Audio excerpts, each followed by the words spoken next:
పల్నాడు జిల్లా గురజాలలోని కాకతీయ కళ్యాణ మండపం నందు నూతన సంవత్సర వేడుకలు ఘనంగా నిర్వహించారు.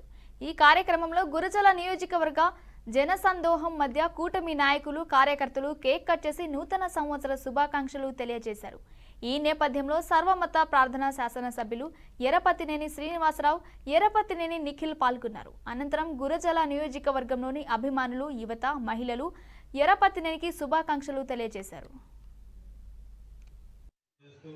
ఈ 2025 అందరికీ బాగుండాలి, అందరి జీవితాల్లో వెలుగు రేఖలు నింపాలని చెప్పి కూడా తెలియజేస్తున్నాను. అటు రైతులు కానీ, రైతు కూలీలు కానీ, వ్యాపార వర్గాలు కానీ, అధికారులు కానీ, అన్ని రంగాల్లో ఉన్న ప్రజలు ఈ సంవత్సరం మంచి స్థానాల్లో ఉండాలి, వారి వారి వృత్తుల్లో రాణించాలని చెప్పి కూడా ఆ భగవంతుని కోరుకుంటున్నాను. 2024 సంవత్సరం మనకొక చారిత్రాత్మకమైన సంవత్సరం. 1924 మధ్య ఒక